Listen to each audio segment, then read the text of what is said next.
एक बार उसे हम देख लेते हैं and then we can start with this new thing. Right, चलिए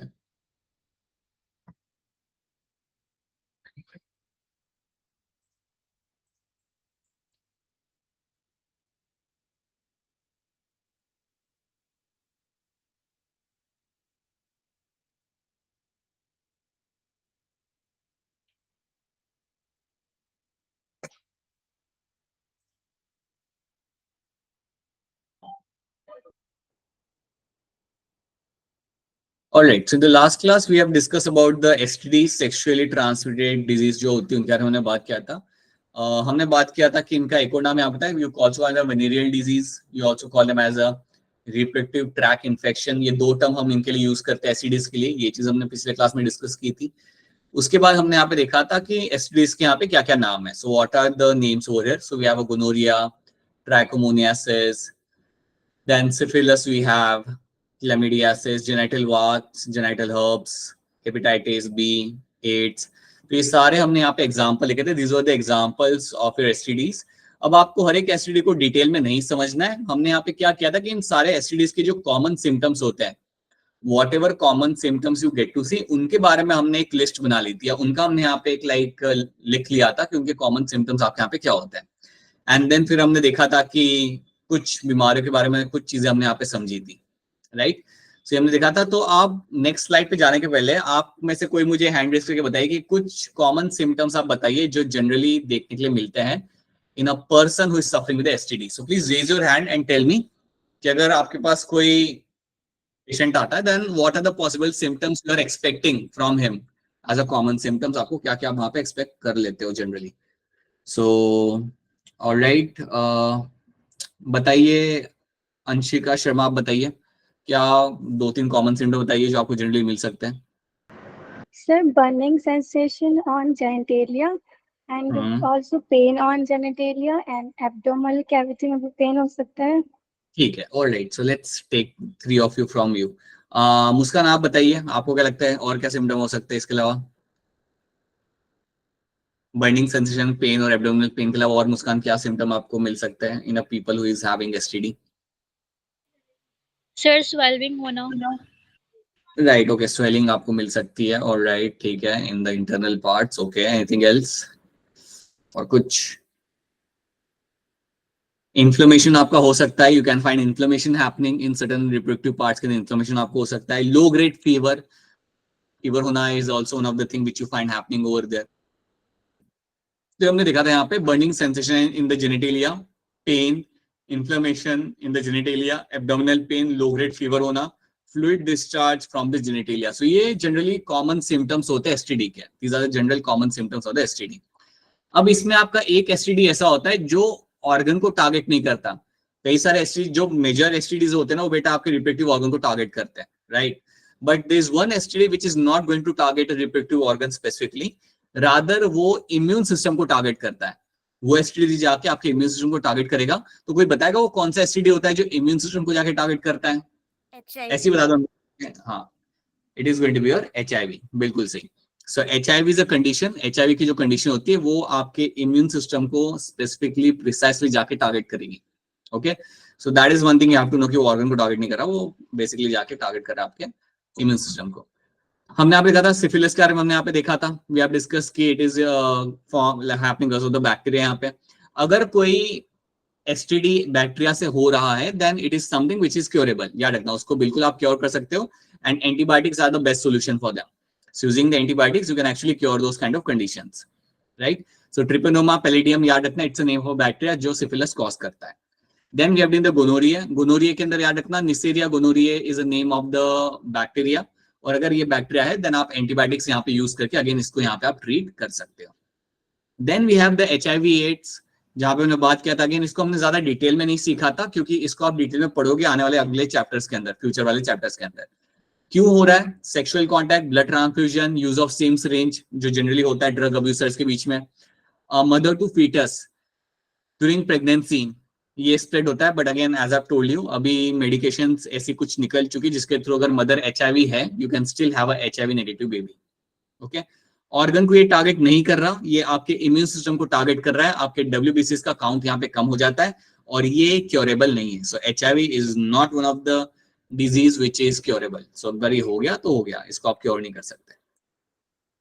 similarly you have hepatitis B, ये भी आपका हो रहा है वायरस से, ये भी आपके हेपेटाइटिस बी के वायरस से हो रहा है और ये भी आपका क्योरेबल नहीं होता. And then you have the genital herbs.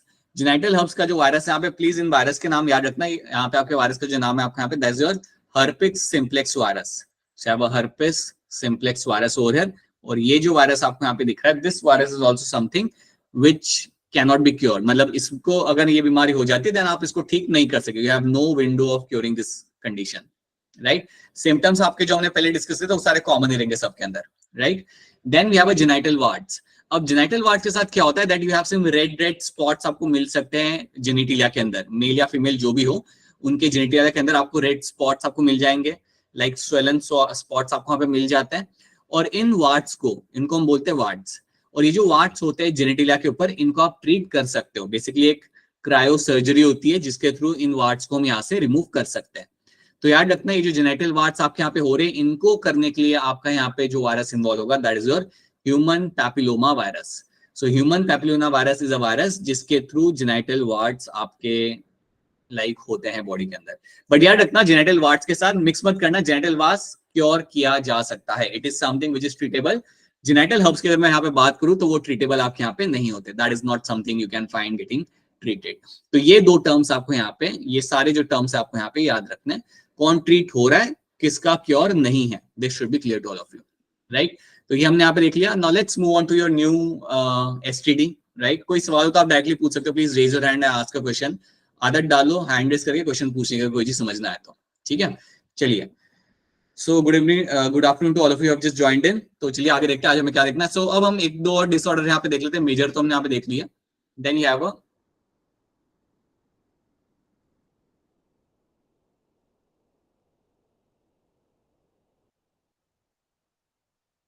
ट्रैकोमोनियासिस is a condition. अब ये जो आपकी कंडीशन आपकी है trichomoniasis, that is something which is happening because of the pathogen जो आपका होता है protozoan. It is happening because of the protozoan. तो एक प्रोटोजोअन है जिसके वजह से ये बीमारी होती है. It's not a bacteria, it's a protozoan. Okay, so एक प्रोटोजोअन आपका होता है जिसके साथ बीमारी होती है. इस प्रोटोजोअन का नाम क्या होता है? So what is the name of the protozoan which will be doing this thing? तो यहाँ पे जो प्रोटोजोअन जो आपके यहाँ पे इन्वॉल्व होगा उसका नाम आपका यहाँ पे होगा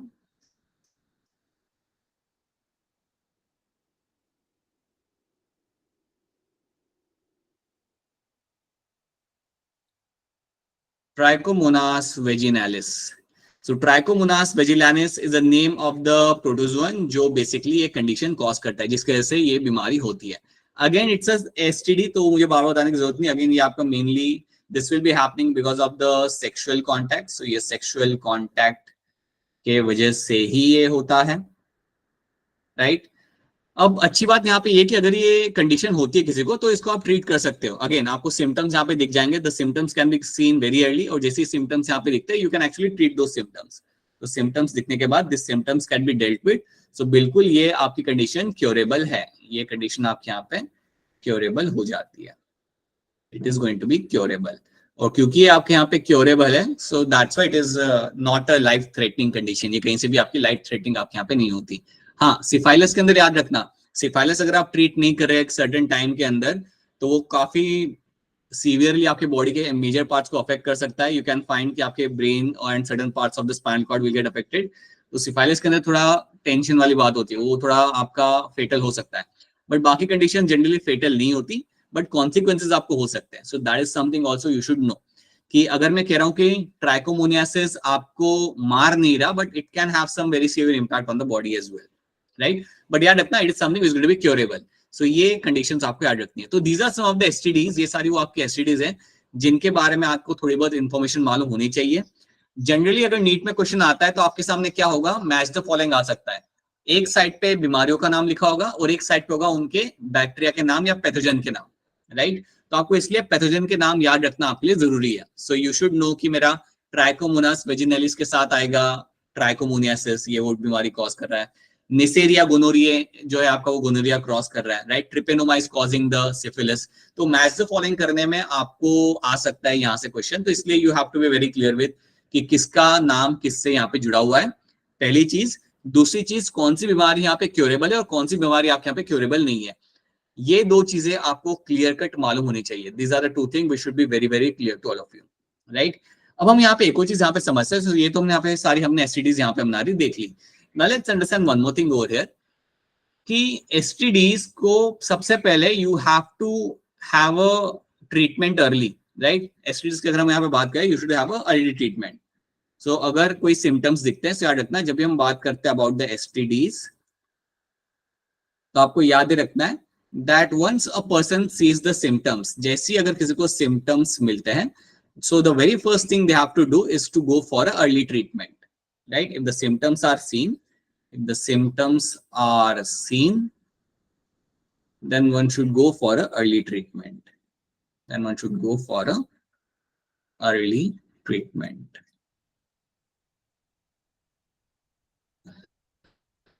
अब याद रखना अर्ली ट्रीटमेंट यहाँ पे इंपॉर्टेंट क्यों है। अब जनरली क्या होता है, अगर आपको कभी सर्दी खांसी बुखार होता है, अगर 2-3 दिन से ज्यादा हो रहा है, देन जनरली आप डॉक्टर के पास जाके उसे ट्रीट करा लेते हो। एसटीडी के साथ दिक्कत ये होती है दैट सोसाइटी के अंदर you have a stigma attached to the STD, right. तो सोसाइटी में इन बीमारियों को लेके एक स्टिग्मा अटैच्ड है, या I would say it is not something which is considered very normal, right, in the society. So that is why लोग क्या करते हैं, अगर किसी को एसटीडी होता भी है, they don't go for a treatment. तो सिम्टम्स दिखने के बावजूद they bear the symptoms, right, and they don't go for a treatment. अब अगर कोई अर्ली ट्रीटमेंट के लिए नहीं जा रहा, तो याद रखना it can have some severe consequences. अगर सिम्टम्स को अगर हम इग्नोर करते हैं और अगर हम ट्रीटमेंट के लिए नहीं जाते, then there is a possibility of some severe consequences. So what can be the consequences over here, क्या क्या यहाँ पे आपको कॉन्सिक्वेंसेस आपको देखने के लिए आपको मिल सकते हैं। सो इफ नॉट ट्रीटेड, तो मैं आपको यहाँ पे लिख देता हूँ, if not treated, if the symptoms are not treated, then you can have some consequences like pelvic inflammation. So pelvic region में जो कि आपका एब्डोमिनल रीजन के वहां पे आएगा, उस एरिया में इन्फ्लेमेशन होने के चांसेस काफी बढ़ जाते हैं। सो इन्फ्लेमेशन कहां पे हो सकता है, inflammation in the reproductive organ. So pelvic inflammation जब मैं आपको यहाँ पे कह रहा हूँ, तो आप समझ जाइएगा कि आपके जो रिप्रोडक्टिव ऑर्गन्स होते हैं, वहां पे इन्फ्लेमेशन आपका होने के चांसेस आपके बढ़ जाएंगे, और वहां पे वो इन्फ्लेमेशन होते हुए आपको वहां पे दिखेगा। अगर मैं आपको कहूँ कि इन्फ्लेमेशन हो रहा है, तो आप ऐसे समझ लो कि इन्फ्लेमेशन हो सकता है टेस्टिस पे या एपिडाइडाइमिस के ऊपर इन्फ्लेमेशन हो सकता है। अब बात यह आती है कि अगर आपके रिप्रोडक्टिव ऑर्गन्स के अंदर इन्फ्लेमेशन हो रहा है, राइट, पेल्विक इन्फ्लेमेशन को आप समझ सकते हो as a inflammation happening in the reproductive organs के अंदर। अगर इन्फ्लेमेशन होता है तो उससे क्या होगा, that can lead to sterility, that can lead to infertility. अगर इसको ट्रीट नहीं करा जाता एसटीडी को, then that can lead to infertility. ये इनफर्टिलिटी भी कॉज कर सकता है। सो अज्यूम करते हैं कि अगर एक मेल है और उसको कोई एसटीडी होता है, और लेट्स अज्यूम वो ट्रीटमेंट नहीं कराता, तो वो एसटीडीज कई बार क्या कर सकते हैं, टेस्टिस को जाके इन्फेक्ट कर सकते हैं, और वो testis then it will become non functional, या टेस्टिस के अंदर स्पर्म फॉर्मेशन बंद हो जाएगा, या कुछ वहां पे आपका कॉन्सिक्वेंसेस आपको ऐसे मिलेंगे कि पर्सन इनफर्टाइल हो सकता है। सो याद रखना, if it is been not been treated, then infertility is something which can happen. So अगर यहाँ पे ट्रीटमेंट नहीं की जाती, तो बहुत लाइकली चांस होता है that a person might become infertile. So that is the chances over here as well, right. Pelvic inflammation is something which is very commonly seen, कि जेनिटलिया एरिया में जब तक आपका पैथोजन था, बैक्टीरिया जब तक जेनिटलिया में था, आपने ट्रीट नहीं किया, अब वो स्प्रेड हो चुका है, now it is spreading to different parts of the body, okay, and that will lead to inflammation, and that is can have a severe consequences, okay. अब सेम चीज अगर मैं बात करूं, लेट्स से कि कोई लड़की है, there is a woman and she is pregnant, so what are the consequences in the pregnant women. So अगर हम प्रेग्नेंट वुमेन की बात करें, तो प्रेगनेंसी के टाइम पे क्या कॉन्सिक्वेंसेस आपके यहाँ पे हो सकते हैं।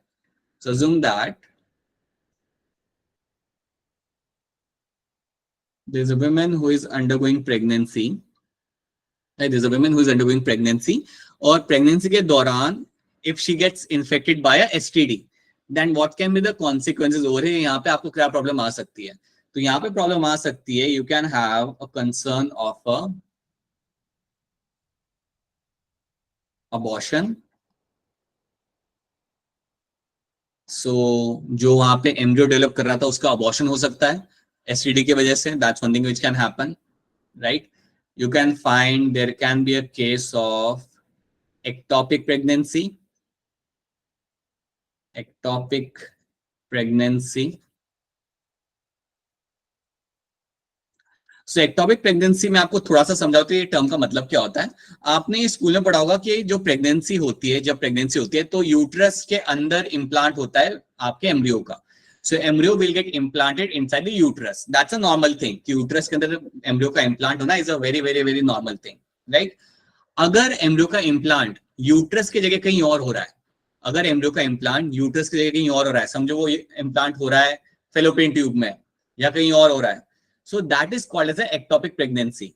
और अगर एक्टोपिक प्रेगनेंसी होती है तो generally what we see that baby generally normally develop नहीं कर पाता, या फीटस वहां पे नॉर्मली डेवलप नहीं कर पाता.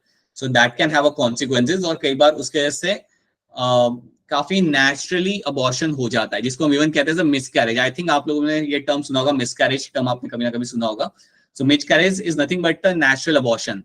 सो अगर कई बार एक्टोपिक प्रेगनेंसी होती है दैट मींस इम्प्लांटेशन हुआ है बट यूट्रस में नहीं, कहीं और जहां पे होना नहीं चाहिए था. अगर ऐसा कुछ होता है then that can lead to abortion. तो एक्टोपिक प्रेगनेंसी होने के भी चांसेस बढ़ जाते हैं if a girl is suffering with STD and she gets pregnant. If someone is suffering with STD and she gets pregnant, then there's a chance of ectopic pregnancy as well. तो ये भी हुआ, like ये भी एक possibility वहां पे रहती है. Then you can have a possibility also, there can be a possibility of stillbirth. So there's a possibility of stillbirth. Stillbirth का यहाँ पे मतलब क्या होता है कि बेबी बॉर्न होगा but when the baby is born he is already dead. So when the fetus is born, he's already dead over there. So that can also happen. तो STDs ये भी cause कर सकता है. तो अगर if there is someone who is pregnant and gets affected by the STD, then ये भी एक possibility हो सकती है, देखने के लिए मिल सकती है, that it might affect the fetus and the fetus might die. So the fetus does born after during parturition, but it is not alive. So that can also happen. तो ये कई सारे consequences आपको याद रखने हैं which can happen to people suffering with STDs. So pregnancy के time पे एक इश्यूज आ सकते हैं. इनफर्टिलिटी नॉर्मल केस में भी हो सकता है, पेल्विक इन्फ्लेमेशन नॉर्मल केस में भी हो सकता है. One does not have to be pregnant, और या it can happen in any of the case. तो ये बातें आपको याद रखनी है. These are the things you have to know, these are the things you will find happening because of the STDs. तो इसलिए हमेशा कहा जाता है first of all prevention is the best thing. So one has to ensure that one is protected from the STDs, and that can be done by using the contraceptive. सबसे बढ़िया contraceptive जो हमने बात किया था, male condoms and female condoms are the one जो STD से protect करते हैं. So that is one thing you have to know कि एसटीडी से बचाने के लिए male and female condoms are the best like contraceptives, right. And not to have a multiple sexual like contacts और multiple sexual partners ना होना. These are all preventions over here. Because अगर ये हो रहा है then you have to go for early treatment, और else long term damage हो सकता है. So that should be clear to all of you. I hope ये वाली बातें आपको यहाँ पे समझ आ रही है. I hope this is clear to all of you. I hope इतना जो आपको सिखा रहा हूँ ये स्लाइड के ऊपर it's clear to all of you. इसमें को लेकर किसी को कोई चीज समझ ना आई हो then please let me know. If there is something which is not clear to you then please let me know. ठीक है, ऑलराइट. नाउ अब यहाँ पे कुछ सवाल आ रहे हैं. इन सवालों का आंसर आप हैंड रेस करके फटाफट दे सकते हो ताकि हम लोग आगे बढ़ सकें. So medical termination of pregnancy is considered safe up to how many weeks of the pregnancy. तो ये कितने हफ्तों तक यहाँ पे सेफ गिना जाता है यहाँ पे. सो बताइए शिखा, क्या होगा इसका answer? Option B. Option B आप यहाँ पे कह रहे हो, and option B over here becomes my correct answer. बिल्कुल 12 वीक्स तक MTP is going to be safe. इसके बियॉन्ड अगर कोई एमटीपी करा रहा है then there is a potential risk to the mother कि या इट कैन बिकम फेटल. तो वो कराना फिर सही नहीं रहता. Okay, then you have this question. हाँ जी बेटा, किसने हैंड रेस किया? अच्छा, आंसर क्लिक किया. These are the questions we haven't done in the last class, right? We haven't done these questions, right? No. All right. So consider the statement given below regarding the contraception and answer as directed. So ये आपके सामने यहाँ पे कुछ 4 statement है. आपको ध्यान से इन्हें पढ़ना और बताना कि इनमें से कौन सी स्टेटमेंट आपके यहाँ पे करेक्ट है. Like how many of this statement, या कौन सी स्टेटमेंट आपके यहाँ पे करेक्ट है. 2008 का ये क्वेश्चन है, और स्टेटमेंट वाले क्वेश्चन करने की आदत डालो बिकॉज आपको कई सारे क्वेश्चन मिलेंगे स्टेटमेंट वाले. So have a look and tell me which of these particular statements are going to be true. कौन सी स्टेटमेंट्स आपके यहाँ पे सही हो जाएंगी. तो take your time, raise your hand and tell me what can be the answer over here. बताइए मुस्कान, क्या लग रहा है आपको? Sir option A. आपको ऑप्शन ए लग रहा है. प्रिंस, आपको क्या लग रहा है? Sir option A. ऑलराइट, बाकी लोग भी सोचिए, what can be the potential answer over here. देख लीजिए आप यहाँ पे ध्यान से। शगुन क्या लग रहा है? ऑप्शन ए। सबको ऑप्शन लग रहा है। ऑलराइट, शिप्रा? सर ए। और एक चीज देख लेते हैं, आप सब लोग यहाँ पे ए कह रहे हैं तो देखते हैं ए यहाँ पे क्या कह रहा है। सो स्टेटमेंट 1 में यहाँ पे क्या है, medical termination of pregnancy during first trimester is generally safe. ये बात आपकी सही है, बिल्कुल सही है। पहले ट्राइमेस्टर मतलब फर्स्ट 3 मंथ्स के अंदर जो 12 वीक्स का जो पीरियड होता है उसके अंदर it's going to be true, so that is going to be a true statement. ये बिल्कुल आपके यहाँ पे सही है। Generally chances of conception are nil until the breast mother breast feed the infant up to 2 years। ये बात आपके यहाँ पे रॉन्ग है, that's going to be wrong statement. और कोई बताएगा मुझे अनम्यूट करके इसमें रॉन्ग क्या है, what is wrong in this? क्या है गलत इसके अंदर स्टेटमेंट 2 में? 6 months तक होता है सर। राइट, ये आपका पीरियड सिर्फ 6 मंथ तक रहेगा, यहाँ पे 2 years लिखा हुआ है यहाँ पे। So that is why statement 2 मेरा यहाँ पे हो जाएगा as a wrong statement. Then intrauterine device like copper T are effective contraceptive. ये बात आपके यहाँ पे बिल्कुल सही है। Intrauterine device like copper T are going to be effective. Contraceptive pills may be taken up to 1 week after coitus to prevent conception. ये तरीका गलत है, that is not the right process. You know that it has to be taken for 21 days। 21 days के लिए आप उसे consume करोगे, then you have a 7 days का, and then you consume the 21 days का cycle. so that is why option 4 भी आपका यहाँ पे रॉन्ग हो जाएगा। so इसमें अगर आप देखोगे यहाँ पे तो your 1 and 3 are going to be true। so yes, आप सबका आंसर यहाँ पे सही है। 1 and 3 स्टेटमेंट आपका यहाँ पे सही बन जाएगा, बिल्कुल सही। Alright, there is something we have done, ये हमने किया था पिछले क्लास के अंदर। there is something also we have done। which of the following is sexual trials which is completely curable, not curable, so it's a genital herpes। ठीक है, याद रखना जेनेटल हर्ब्स क्योरेबल नहीं होता, जेनेटल वार्ट्स क्योरेबल होता है, और ये नीट में पूछा गया है and you will find such questions coming, right. अब इसे देख लो ध्यान से, मैच द फॉलोइंग आपको यहाँ पे करना है और मुझे बताओ इसका आंसर यहाँ पे क्या बन सकता है। So match the following, have a look at this column 1 column B and बताइए मुझे कि इसमें क्या आपका यहाँ पे सही आंसर आपका यहाँ पे बन सकता है। राइट, चलिए देख लीजिए इसको ध्यान से। क्या लग रहा है प्रियांशी, क्या हो सकता है इसके अंदर आंसर? Sir D. डेली वाला डी कह रहे हो आप? यस। मुझे वो डेली वाला डी और बैटमैन वाले बी में मुझे पता नहीं चलता कई बार। जहीदा क्या लग रहा है आपको? जाहिदा क्या लग रहा है? ऑप्शन डी लग रहा है। ऑलराइट, ठीक है। और खुशी आपको क्या लग रहा है? Sir option D. ठीक है, देख लेते हैं फिर क्या है इसका आंसर यहाँ पे। सो आप लोग डी कर रहे हैं, मतलब डी के ए के साथ यहाँ पे आपका 2 आएगा। So gonorrhoea is going to be yes, neisseria is going to be, neisseria gonorrhoea is the name of the bacteria. Then B के साथ आपका यहाँ पे आएगा 3, सो सिफिलिस के साथ आएगा treponema, that's also true. Genital warts के साथ आपका यहाँ पे आएगा human papilloma virus and AIDS के साथ आएगा यहाँ पे HIV virus. So yes, option D becomes the correct answer, बिल्कुल सही। Which of the following is not a sexually transmitted disease? इनमें से कौन सा आपका एक STD नहीं है? ये भी आप कर सकते हो, आसान सवाल है, कोई बहुत डिफिकल्ट है नहीं। आपको मैंने STDs पढ़ाई हुई है, आपको मैंने नाम दिखाए हुए सबके सब, तो आप इसको बता सकते हो क्या आंसर यहाँ पे आपका आ सकता है। क्या लग रहा है सोनाली, क्या होगा इसका answer? Sir B. B, Sonali यहाँ पे हमें आंसर बता रही है और बी आंसर आपका यहाँ पे बिल्कुल सही है। एनसेफेलाइटिस इज समथिंग, ये ब्रेन में होता है, basically this condition happens in the brain. ये एक ब्रेन में इन्फ्लेमेशन को हम बोलते हैं एनसेफेलाइटिस, इसका एसटीडी से कोई रिलेशन है नहीं। So yes, option B becomes my correct answer in this, बिल्कुल सही, बहुत बढ़िया। Okay, which of the following statement is correct regarding the STD? इनमें से कौन सी स्टेटमेंट सही है इन टर्म्स ऑफ एसटीडी? तो एसटीडी के कॉन्टेक्स्ट में आपके सामने 4 स्टेटमेंट आपके यहाँ पे देख रखी है, आपको बताना है कि इनमें से कौन सी स्टेटमेंट आपके हिसाब से यहाँ पे काफी हद तक सही है। सो बताइए, सोचिए, देख लीजिए, take your time, see the statements and then tell me। बाकी भी ट्राई करिए, Indu Sharma, Huda and Piyush, all the people over here, by the way good afternoon, जो लोग लेट ज्वाइन किए, सुमालिया, या now tell me what can be the correct answer over here. चलिए help करता हूं मैं आपकी, थोड़ी हेल्प कर देता हूं यहाँ पे, राइट। चलो पहला स्टेटमेंट हम यहाँ पे देखते हैं। A person may contract syphilis by sharing milk with already suffering from the disease। आपको क्या लगता है स्टेटमेंट सही है गलत है? वैसे ही अनम्यूट करके बता दो, स्टेटमेंट सही है गलत है या सही है? सर सही है। सही है स्टेटमेंट है। देखो स्टेटमेंट में ये कह रहा है कि अगर किसी को सिफिलिस हुआ हो, नो सर, उसका दूध मैंने उठा के मैंने पी लिया, वो कह रहा है कि उससे बीमारी हो जाएगी, आपको सिफिलिस हो जाएगा। सोचो सोचो, सही है गलत है?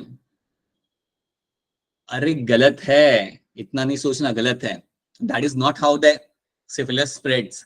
याद रखना, syphilis is a STD, it's a sexually transmitted disease. ये किसी का दूध, पानी, जूस पीने से नहीं होता। सो ये स्टेटमेंट यहाँ पे रॉन्ग होगा। ये तो मेरा यहाँ पे बिल्कुल, यहाँ पे स्टेट मेरा यहाँ पे रॉन्ग होगा, ठीक है। Then haemophilia is STD. अब मैं बताऊंगा हीमोफीलिया एसटीडी नहीं होता, ये बेसिकली बीमारी होती है।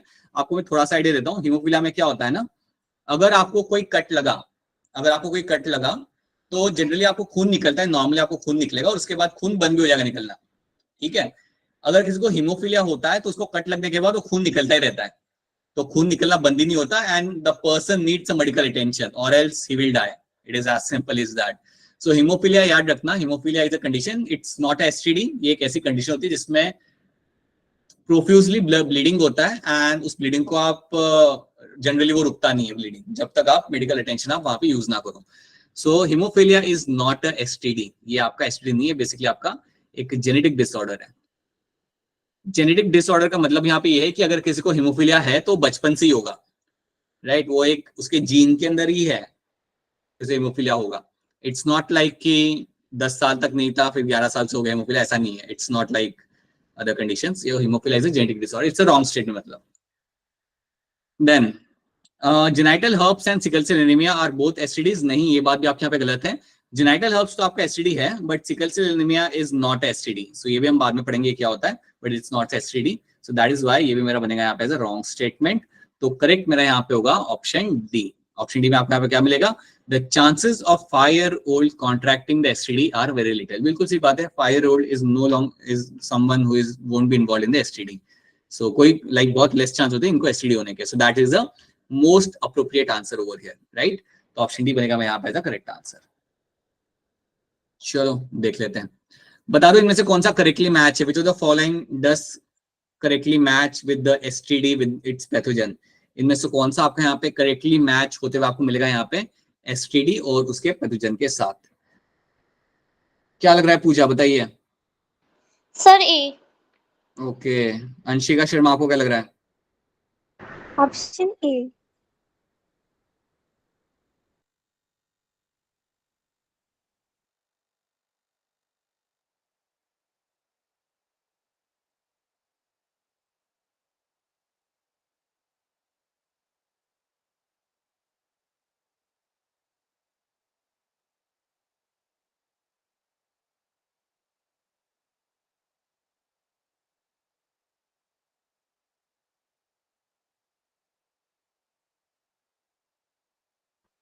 Just wait a minute. बेटा आप लोगों को मेरी आवाज आ रही है? Yes sir. टाइम लगा था बेटा यस बोलने के लिए। बताओ खुशी क्या होगा इसका answer? Sir option A. Alright, yes, option A is the correct answer. Syphilis treponema pallidum, ये एक बैक्टीरिया है which is going to cause you this, that is going to be causing you the syphilis. So yes, ये आपका सही है यहाँ पे। So that's going to be correct answer. Alright, so that is something we have done. So we are done with STD. So इतनी कहानी आपको STD के बारे में आपको यहाँ पे क्लियर कट मालूम होनी चाहिए। So whatever we have discuss is something should be very much clear to you, ठीक है। सो एनसीईआरटी पढ़ोगे तो ये सब चीजें आपको मालूम होनी चाहिए। Now let's start with the infertility. अब यहाँ पे हम बात करते हैं हमारे यहाँ पे एक और कंडीशन की जिसको हम कहते हैं यहाँ पे infertility. So let's talk about the infertility over here. So when we discuss infertility, उसके पहले थोड़ा सा यहाँ पे रिकॉल कर लेते हैं एक बार फिर कि RTI को अगर हम एक्सपांड करेंगे, यहाँ पे RTI को अगर हम एक्सपांड करेंगे तो कौन सा यहाँ पे ऑप्शन आपका सही आ जाएगा? What statement, what option is going to be correct over here? बताइए शिखा, क्या होगा इसका answer? Option B. Option B is the correct answer, reproductive tract infection. यहाँ पे आपका बिल्कुल सही आंसर आपका यहाँ पे बन जाएगा। Then early symptoms of STD are, early symptoms आपके हिसाब से यहाँ पे क्या हो सकता है? अगेन रेज करिए आप लोग यहाँ पे अपना हैंड। प्रिंस क्या लग रहा है अर्ली सिम्टम्स क्या हो सकते हैं यहाँ पे? Sir option D. Option D is going to be correct answer. Itching and swelling is the early symptoms. Headache कभी भी एक अर्ली सिम्टम नहीं होता of the STD, right. Which of the following STI is not caused by virus, ये भी एक अच्छा question है, नीट में आ सकता है। Which of the following is not caused by the virus, इसमें कौन सा सेक्सुअली ट्रांसमिटेड इन्फेक्शन वायरस से कॉज नहीं होता है यहाँ पे? So again that is something you can think and tell me. So Piyush बताइए क्या होगा इसका answer? Sir option D. Yes, option D virus से कॉज नहीं हो रहा, ऑप्शन डी आपको यहाँ पे कॉज हो रहा है बैक्टीरिया से। So yes that's going to be correct answer. Then which of the following is correct regarding the HIV, hepatitis B, gonorrhea and trichomoniasis? तो ये क्वेश्चन आप बाद में ऐसा होमवर्क कर लेना. So let's move on to something else. वैसे आपको इसका आंसर शिवानी बता दो, चलो इसका आंसर बता दो. शिवानी क्या होगा इसका आंसर? चलो मुस्कान आप बता दो क्या होगा इसका आंसर. शिप्रा बताइए क्या होगा इसका answer. Sir C. C is going to be correct answer यहाँ पे. HIV is a pathogen whereas others are the disease. HIV आपके pathogen का यहाँ पे नाम होता है और बाकी सब यहाँ पे आपकी disease है, right? So that's going to be option C becomes my correct answer in this. चलो ये भी कर लेते हैं. Which of the following set of disease are completely curable if detected early? इनमें से कौन सी बीमारियां हैं जो आप बिल्कुल ट्रीट कर सकते हो अगर आप इसे अर्ली डिटेक्ट कर लो तो आपके सामने 4 ऑप्शन है. कौन सा सेट है यहाँ पे जिसको आप बिल्कुल ट्रीट कर सकते हो? So as a medical officer देखकर बताइए क्या आंसर के अंदर आ सकता है. सिंपल है, कोई मुश्किल नहीं है ये सवाल. Take your time, all of you can answer this. कुछ नहीं है इसके अंदर. आपको बताने की कौन सी सेट्स ऑफ बीमारियां हैं जिसको आप ट्रीट कर सकते हो कंप्लीटली. बताइए पीयूष क्या लग रहा है? Sir option D. Piyush option D करें यहाँ पे. देन मुस्कान आपको क्या लग रहा है? Sir D. Alright, so yes, आप लोगों का आंसर जो यहाँ पे डी है वो आपके यहाँ पे सही है. Chlamydiasis, gonorrhoea and syphilis are the one which are completely curable. अच्छा, अब एक बात बताना चाहूंगा. Chlamydiasis is also caused by a bacteria. It is also something caused by the bacteria. ये भी आपका एक बैक्टीरिया ही कॉज करेगा. This is also something caused by the bacteria. So ये याद रखना, there is something which will be caused by the bacteria. Okay. So yes, इसको भी आप ट्रीट कर सकते हो. गोनोरिया भी आपका बैक्टीरिया से हो रहा था, सिफिलिस भी आपका बैक्टीरिया से होता है. So this is something which can be treated. Right? तो ये हमने यहाँ पे कर लिया. Now let's talk about the infertility. अब जनरली होता क्या है that sometime a couple do undertake the sexual intercourse, right, without any contraceptive. Even then they are not able to get conceived. Even after that, वहाँ पे like the possibility of pregnancy are very much nil. So infertility is the ability to produce children.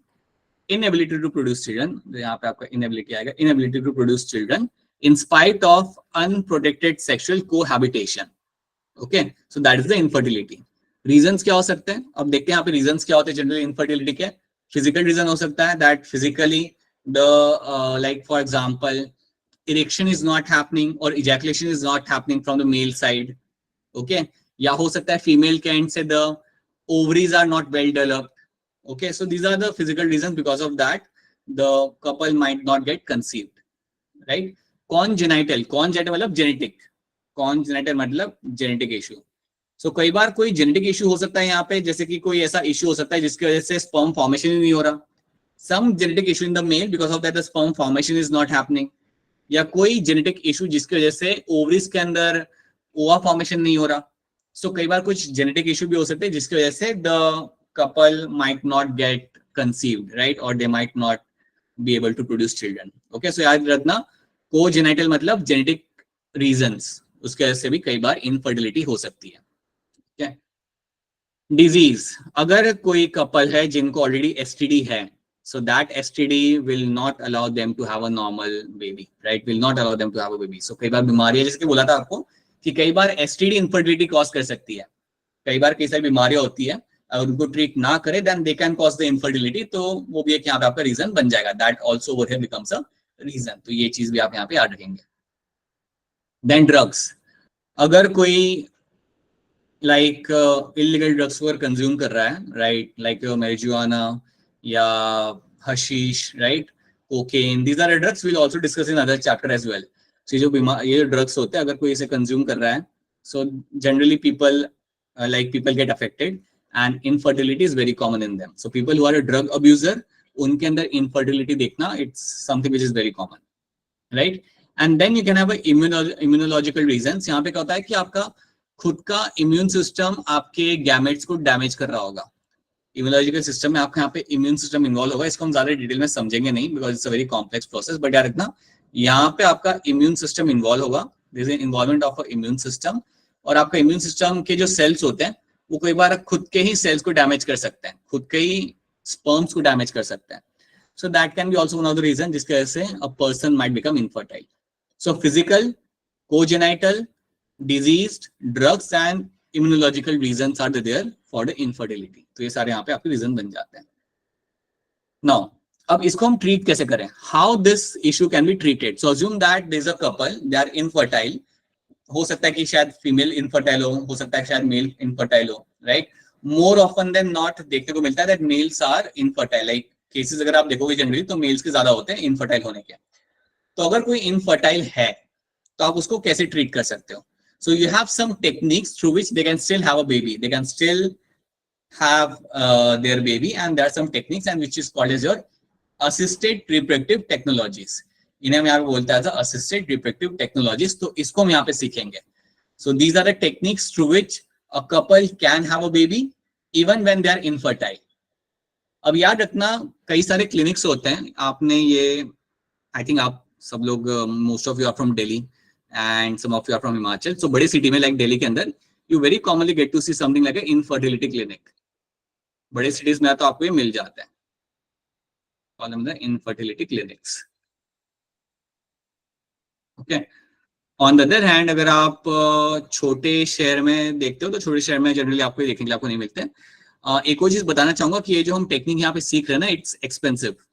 ये जो हम यहाँ पे देख रहे हैं ना कि if a couple wants to have a baby, they can go for this ART. ART में कई सारे तरीके होते हैं. तो ये एक्सपेंसिव तरीका है. It is not something which is very commonly seen in the two-tier city या टाउन में या छोटे टाउन में या विलेज में आपको ये देखते हुए आपको नहीं मिलेगा. These are some expensive ways through which a couple can get conceived and they can have a baby, right? तो इसलिए आपको जनरली मिलेगा देखने के लिए only in the major cities.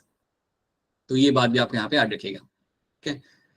तो यहाँ पे अभी कुछ टर्म्स हैं, in vitro fertilisation, ZIFT, GIFT, ICSI, AI, राइट? तो ये टर्म्स को भी हम यहाँ पे समझेंगे. अब यहाँ पे बस आप ध्यान दो. Now please pay attention over here and let's try to understand few things. Let's pay attention and understand कुछ चीजें हम यहाँ पे देखते हैं. आई होप यहाँ तक चीज आपको समझ आ रही है. By the way, I hope यहाँ तक चीज आपको क्लियर है. अगर यहाँ पे कोई अगर चीज आपको समझ नहीं आ रही है, किस चीज को लेकर कंफ्यूजन है, तो बता दो आप मुझे. How these are the things which are clear to you by far. All right. Okay.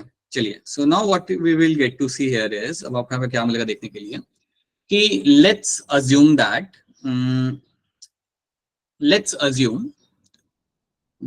there is a male gamete. Let's assume कि आप एक लैब में काम कर रहे हैं. Let's assume you are a doctor. You are a very good MD वाले doctor हो आप, and you are working in a lab. और अगर आप लैब के अंदर, if you take the male gamete, right, and that's a male gamete, and if you are fusing the male gamete with the egg, so आपने male gamete collect कर लिया male organ में से, right, it's a haploid male gamete, that's a sperm, and that is a haploid egg. तो अगर एक male gamete और egg को अगर आप फ्यूज कराते हो लैब के अंदर, अगर आप एक स्पर्म और एग को अगर आप फ्यूज कराते हो लैब के अंदर, तो पहली चीज इन जो को जब आप फ्यूज कराओगे तो अल्टीमेटली आपका जो प्रोडक्ट यहाँ बनेगा that will be the zygote. इन दोनों को जब आप फ्यूज कराओगे तो मेल और गैमेट और एग को फ्यूज कराने के बाद जो आपको मिलेगा यहाँ पे that will B diploid zygote. ये आपको मिलेगा यहाँ पे बनते हुए. ठीक है. अब जब ये आप कर रहे हो लैब कंडीशन के अंदर, जब आप ये कर रहे हो, this everything is done in the lab. मतलब आपने टेस्ट ट्यूब के अंदर स्पर्म्स लेके आए, एग लेके आए दूसरे टेस्ट ट्यूब के अंदर, एंड देन आप उनको मिक्स करके आप वहां पे फर्टिलाइज करा रहे हो. Then you are doing this fertilisation outside the body in the lab. So यहाँ पे क्या हो रहा है? Fertilisation outside the body. What is happening? You are finding fertilisation outside the body, right? ये कहाँ पे हो रही है? इन द लेबोरेटरी के अंदर हो रही है. ये सब चीजें आपकी हो रही है लेबोरेटरी के अंदर. अब अगर यहाँ पे फर्टिलाइजेशन आपके यहाँ पे हो रहा है लेबोरेटरी के अंदर outside the body, such kind of fertilisation is called as in vitro fertilisation. ऐसे फर्टिलाइजेशन को हम बोलेंगे यहाँ पे as a in vitro fertilisation. This fertilisation हो रहा है is called as in vitro fertilisation. तो अगली बार आपके सामने टर्म आएगा in vitro, as soon as you get a term like a in vitro, then आप समझ जाना कि इसका मतलब यहाँ पे क्या होता है. So in vitro fertilization में याद रखना, in vitro fertilization में आपको याद रखना है that the fertilization is taking place outside the body. This is something which is happening outside the body, right? तो ये चीज आपको यहाँ पे याद रखना है. This is something you should be very much clear when that this thing happening outside the body. तो अगर लैब के अंदर अगर हम कराते हैं फर्टिलाइजेशन, स्पर्म और एग अगर हम फ्यूज करा रहे हैं, उसको हम कहते हैं इन विट्रो। तो ये चीज आप दिमाग में बिठा लो, उसको हम बोलेंगे यहाँ पे इन विट्रो। अगर सेम चीज बॉडी के अंदर होती है, जब सेम चीज बॉडी के अंदर हो रही होती है नेचुरली, या अगर बॉडी के अंदर हो रहा है, तो उसे हम बोलेंगे इन वाइवो। तो उसे हम बोलेंगे यहाँ पे ऐसे इन वाइवो फर्टिलाइजेशन। याद रखना, इन विट्रो अगर आपके सामने टर्म आ रहा है तो समझ जाना ये लैब में हो रहा है, बॉडी के बाहर हो रहा है। Whatever is happening in the lab outside the body is called as your in vitro. ये चीज आप सब लोग दिमाग में आप बिठा लो, ठीक है। अब आप इस बात को समझो कि यहाँ पे हमने स्पर्म को फ्यूज कराया एग के साथ, और एग के साथ फ्यूज कराने के बाद हमारे यहाँ पे जायगोट बन गया। अब सिंपल सी बात है, जब आपका जायगोट यहाँ पे बन चुका है, ये जायगोट बॉडी के बाहर तो डेवलप करेगा नहीं। जायगोट तो आपने बना लिया लैब के अंदर, बट ये जायगोट बॉडी के बाहर डेवलप नहीं कर सकता। एक सडन टाइम तक ग्रो करेगा, but it needs a mother's body, वहां पे वो आपका ग्रो कर पाएगा, वहां पे जायगोट आपका ग्रो कर पाएगा। अब यहाँ पे देखो क्या होता है। Now let's understand one thing over here.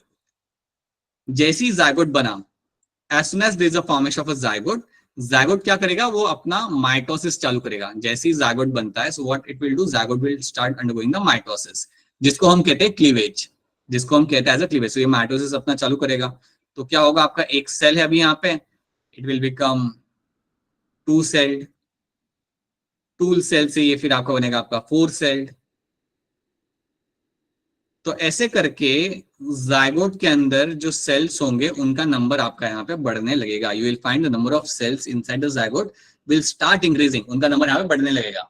अब याद रखना, ये जो सेल्स आपके यहाँ पे अंदर बढ़ रहे हैं ना, the cells you are finding inside, जो सेल्स आपको यहाँ पे बढ़ते हुए आपको यहाँ पे मिलेंगे, these cells over there are called as my blastomere। ये जो सेल्स आपको यहाँ पे बढ़ते हुए आपको यहाँ पे मिल रहे हैं, these cells over there are called as my blastomeres। So याद रखना, ये जो अंदर जितने आपको यहाँ पे सेल दिखेंगे ना बढ़ते हुए, these are called as my blastomere। तो इतनी बात पहले आप दिमाग में बिठा लो कि जायगोट डिवाइड करेगा, अपने नंबर ऑफ सेल्स हमें बढ़ाएगा, और उन सेल्स को हम यहाँ पे कहते हैं एज अ ब्लास्टोमियर। तो अभी यहाँ पे क्या दो सेल स्टेज पे था, right, it was having two cells over here. अब यहाँ पे 4 सेल स्टेज पे आ चुका है, so it is now in the 4 cell stage, right. तो ऐसे इनका नंबर बढ़ता जाएगा, 4 से होंगे 8 होंगे, 8 से 16 होंगे, राइट। और ये सब हो रहा है लैब के अंदर, मतलब बॉडी के बाहर ही हो रहा है। आपको याद रखना है कि अप टू 8 सेल स्टेज, अब यहाँ पे ये पॉइंट याद रखना, यहाँ पे ये पॉइंट आप हमेशा याद रखना कि up to 8 cell stage,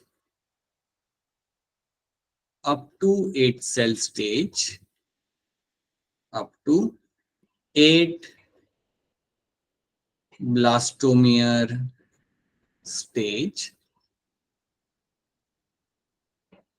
up to 8 blastomere stage, आप क्या कर सकते हो, you can send the blastomere, you can send the zygote inside the fallopian tube।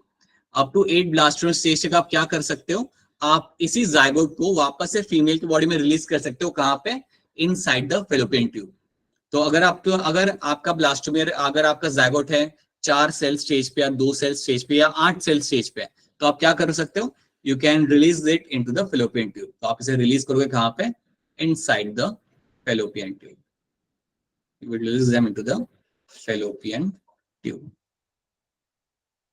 आपको ये बात दिमाग में याद रखनी है कि 8 सेल स्टेज तक ही मैं रिलीज कर सकता हूँ फेलोपियन ट्यूब के अंदर। फीमेल की जो फेलोपियन ट्यूब होती है वहां पे आप उसे रिलीज करोगे, ये चीज भूलना मत, right. So I am going to release them into the fallopian tube up to the 8 cell stage. So I am going to release them in the fallopian tube, right. जैसे ही आपने फेलोपियन ट्यूब में इसको release किया, यहाँ पे basically आपने यहाँ पे क्या किया, you have carried out a process called as your ZIFT, zygote intrafallopian transfer, zygote intrafallopian transfer। इसको हम बोलते हैं आप as a ZIFT, this is called as your zygote intrafallopian transfer।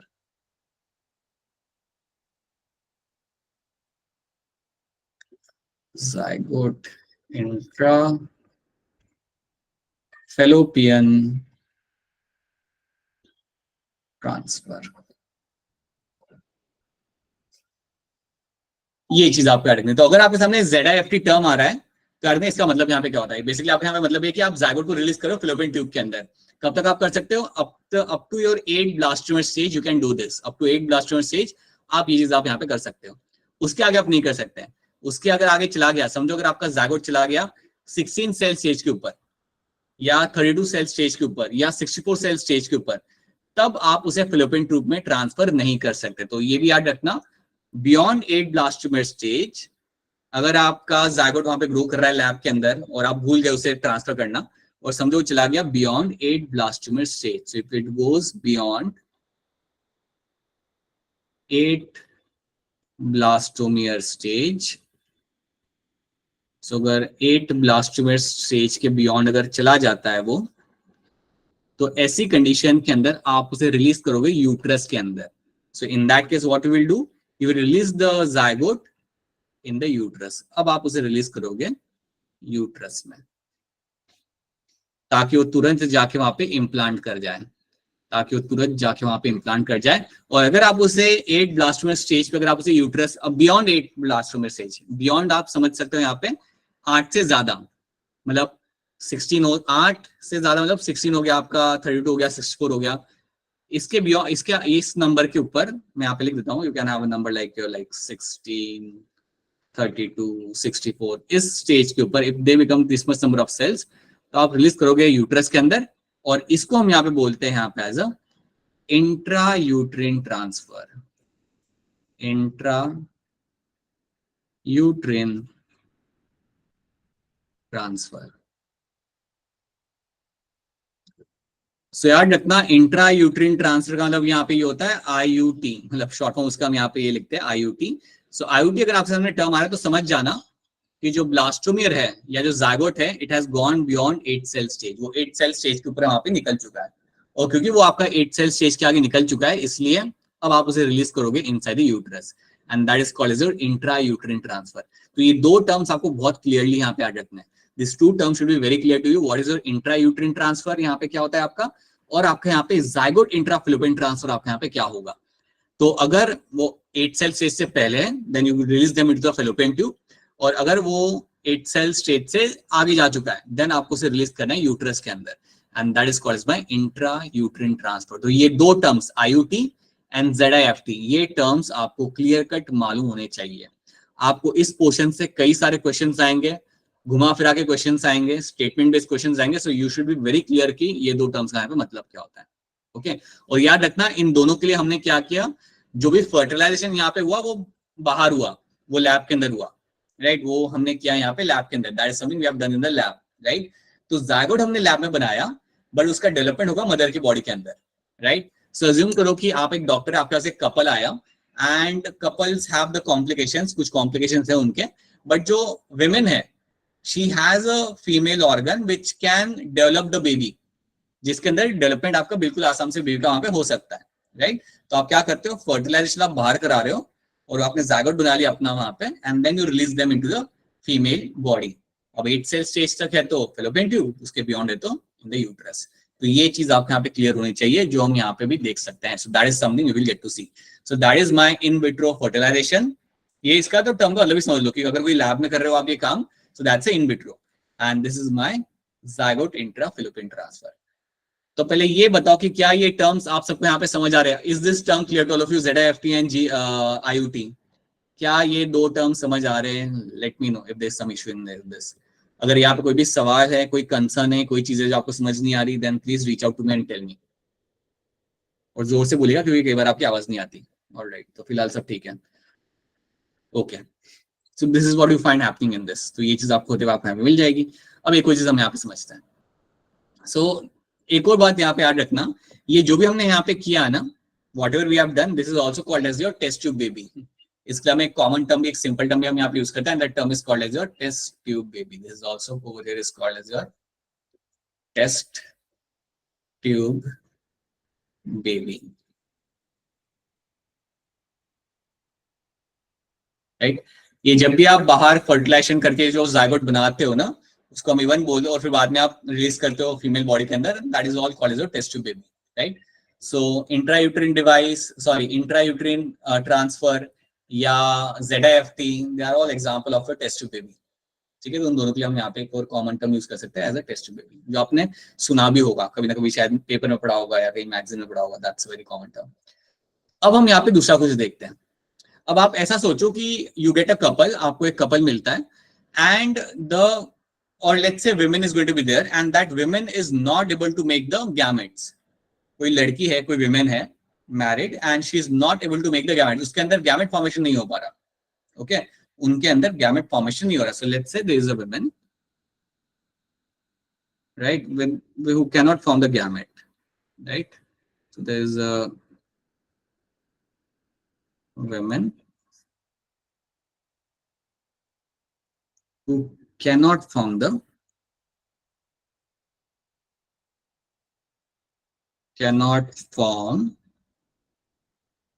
gametes, that is means your ova naturally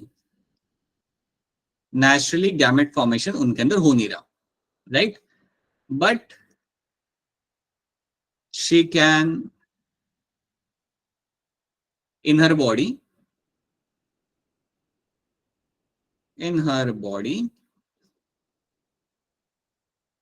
fertilization and implantation is possible.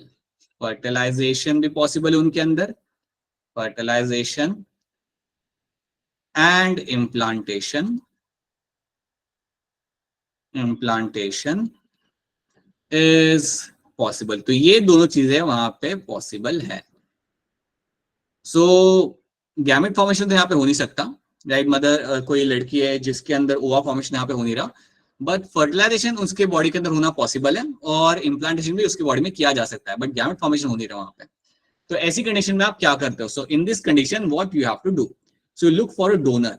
In this condition हम क्या करेंगे? यहाँ पे हम डोनर को ढूंढेंगे. So there will be another girl who is going to be a donor, right? अब जो डोनर लड़की यहाँ पे होगी, ये डोनर लड़की क्या करेगी? She will give the gametes. So ये डोनर लड़की से हमें यहाँ पे क्या मिलेंगे? You will find the gamete will be giving. So she is going to donate the gametes. मतलब डोनर लड़की से हम यहाँ पे एग्स को कलेक्ट करेंगे. As a doctor you are going to collect the eggs, right? And now these eggs will be released into the fallopian tube. और ये जो हम यहाँ पे eggs कलेक्ट करेंगे, so assume that these are the eggs which we are collecting right now. So assume that ये हमारे eggs यहाँ पे कलेक्ट किए. So ये जो eggs हमने यहाँ पे कलेक्ट किए हैं, जनरली एक ही आप कलेक्ट करते हैं, टाइम एक ही रिलीज करते हैं, but these eggs when they are collected, now these eggs can be released into the fallopian tube. So जो victim है या जो I won't say victim, जो who is going to be a patient over here, the women over on the left, जो यहाँ पे patient है जिसकी है issues not gamete formation का, तो हम क्या करेंगे?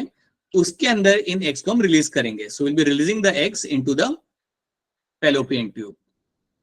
तो इन एग्स को अब मैं यहाँ पे रिलीज करूंगा into the fallopian tube. So this eggs will be release into the fallopian tube के अंदर. तो अगर मैं इनको फैलोपियन ट्यूब में रिलीज कर रहा हूं, किसके फैलोपियन ट्यूब के अंदर? ये जो पेशेंट है इनके फैलोपियन ट्यूब के अंदर मैं उन्हें यहाँ पे रिलीज कर दूंगा, राइट? तो बेसिकली मैंने क्या किया? मैंने यहाँ पे डोनर की हेल्प ली, डोनर से मैंने यहाँ पे एग्स लिया और उसे रिलीज किया फैलोपियन ट्यूब के अंदर, विमेन के अंदर. अब फैलोपियन ट्यूब में मैंने एग तो रिलीज कर दिया, स्पर्म आ सकते हैं उनके नॉर्मल, जो उनका हस्बैंड होगा वहां से स्पर्म ले आएंगे हम लोग, राइट? और they can undertake a normal natural coitus. तो मैंने आपको यहाँ पे क्या बोला था? There is a girl who is a patient who cannot form the gamete, but her body is quite prepare for fertilisation and implantation वहां पे पॉसिबल है. तो आपने क्या किया? आपने यहाँ पे गैमेट को वहां पे रिलीज कर दिया, और जब आपने यहाँ पे गैमेट को रिलीज कर दिया तो आपने अपना काम यहाँ पे खत्म कर दिया. अब आप जानते हो यहाँ पे जब स्पर्म आएगा, so they will get fertilized, the gamete will get fertilized naturally over there, right? So fertilization भी वहां पे नेचुरली आपका हो जाएगा और उसके साथ साथ इम्प्लांटेशन भी वहां पे अपने आप हो ही जाएगा. आपको बस गैमेट ना फॉर्म होने का यहाँ पे इशू था, उसको हमने यहाँ पे रिजॉल्व किया, ठीक किया by the help of the donor से गैमेट्स लेके. तो ये जो हमने यहाँ पे किया, डोनर से हमने यहाँ पे गैमेट्स लिए, उसे रिलीज कर दिया into the fallopian tube. So यहाँ पे मैं लिख देता हूँ release. So we have release them into the fallopian tube. और ये जो हमने यहाँ पे इवेंट किया, इसको हम बोलेंगे यहाँ पे एज अ GIFT. इसको मैं बोलूंगा यहाँ पे एज अ GIFT. GIFT आपको यहाँ पे स्टैंड करता है gamete intra fallopian transfer. GIFT आपको यहाँ पे स्टैंड करेगा आपका यहाँ पे as a gamete intra fallopian transfer, right? तो ये बात आपको यहाँ पे याद रखनी है, ठीक है? So gamete intra fallopian transfer is something which you will be doing over here. So नाम से आपको लग रहा है कि यहाँ पे आप गैमेट को ट्रांसफर करो कहाँ पे? फैलोपियन ट्यूब के अंदर, ओके और ये कब किया जाता है? When you have such kind of case, when you have a case where a woman is not able to produce the gametes, so you with the help of the donor you collect the gametes donor के पास से and then you release them into the female के fallopian tube के अंदर। सो इसको हम यहाँ बोलता है एज अ GIFT, जो मेरे यहाँ पे टर्म नंबर 3 है, that is my gamete intra fallopian transfer. So याद रखना, ये सारी कहानी याद रखना, बिकॉज इसके ऊपर ही आपको क्वेश्चन बन के आएंगे। They will ask you the question in a this way only, that they will give you some statement, आगे पीछे 2-3 स्टेटमेंट लगा देंगे वो लोग, एक केस बना देंगे वो लोग अपने एंड से, and then they will ask you वहां पे क्या करना चाहिए। So this is something should be clear to all of you. So यहाँ पे मेरा हो गया यहाँ पे GIFT। अब हम यहाँ पे दूसरा टर्म यहाँ पे हमारा देखते हैं, वो है मेरा यहाँ पे इंट्रासाइटोप्लाज्मिक स्पर्म इंजेक्शन। नाउ हाँ जी बेटा बताइए क्या सवाल है आपका? Finally someone has a question, बोलिए। किसका क्वेश्चन था ना? Oh, I thought someone has raised their hand. Hello sir, good evening, sorry to interrupt you sir. बच्चों के साथ थोड़ा एक फॉर्म शेयर कर रही हूँ मैं अटेंडेंस के लिए। हाँ जी कर दीजिए। ठीक है, ओके सर, सब बच्चों से बोल दीजिएगा कि अटेंडेंस जरूर मार्क कर दें। ऑलराइट बेटा, अभी आपके चैट में एक फॉर्म शेयर किया जाएगा, तो फटाफट अपना फॉर्म के अंदर अपनी डिटेल्स भर दीजिए, जो ज्यादा है भी नहीं, like quickly fill up the details, so आपके अटेंडेंस आपकी मार्क हो जाएगी। ठीक है, फटाफट ये कर लीजिए, it won't take more than 2 minutes. सभी स्टूडेंट्स फिल कर लीजिएगा बेटा, ठीक है।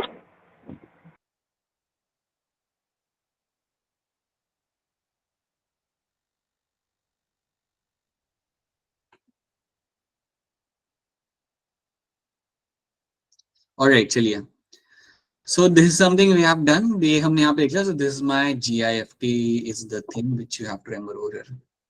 हाँ जी, किसका सवाल है? हाँ जी अंशिका बताइए।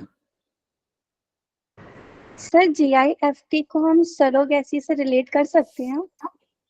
नहीं, सरोगेसी में बेटा बेसिकली क्या होता है ना, सरोगेसी में the patient or the patient is not able to get implantation as well. तो बेसिकली assume that surrogacy में बता दूं किस कंडीशन में आपको यहाँ पे हेल्प करेगा, किस कंडीशन में हम surrogacy कराते हैं। assume that there is a couple and couple are in their late 50s में वो couple, अब 50s में generally female becomes infertile, right? So she neither can have a fertilization, neither she can have a implantation के लिए उसकी body prepare नहीं होती वहां पे। सो यहाँ पे आप क्या कर सकते हो, क्योंकि मेल तो फर्टाइल रहते हैं काफी लंबे टाइम के लिए, सो मेल से आप गैमेट इकट्ठा कर सकते हो and those gamete are release in the other person, जिसे हम कहते हैं सरोगेट मदर। तो कोई दूसरी हम यहाँ पे फीमेल यूज करेंगे यहाँ पे, और उस फीमेल के अंदर उन मेल गैमेट को रिलीज करेंगे, and in that female the fertilization will happen and the implantation will happen. तो सरोगेसी के अंदर आप एक दूसरा ही इंडिविजुअल यूज कर रहे होते हो, एक कंप्लीटली डिफरेंट इंडिविजुअल आप यहाँ पे यूज करोगे, जिसके अंदर फर्टिलाइजेशन, इम्प्लांटेशन और बेबी का डेवलपमेंट होगा। And then after the 9 months when the baby is born, that baby is something again taken by the family. जो कपल था ना जिनको चाहिए था बेबी, जो कंसीव नहीं कर सकते थे, उनको फिर वो दे दिया जाता है। So that is a different thing. So surrogacy के अंदर आप बेसिकली एक अदर फीमेल को आप यूज करते हो यहाँ पे for the complete development of the baby. ठीक है, समझ आया अंशिका मैं क्या कह रहा हूँ? Yes sir. राइट, ऑलराइट ठीक है, चलिए। So this is what you find happening in this, ये चीज आपको यहाँ पे मिल जाएगी। अब हम यहाँ पे देखते हैं, लेट्स टॉक अबाउट ICSI। तो ICSI बेसिकली यहाँ पे होता क्या है ना, अगेन ये जो आपका हो रहा है ये आपका होगा लैब के अंदर। तो देखो यहाँ पे करते क्या हम लोग, आप एग उठा लो यहाँ पे, you take out the egg, so this is your haploid egg, यहाँ पे this is the haploid egg.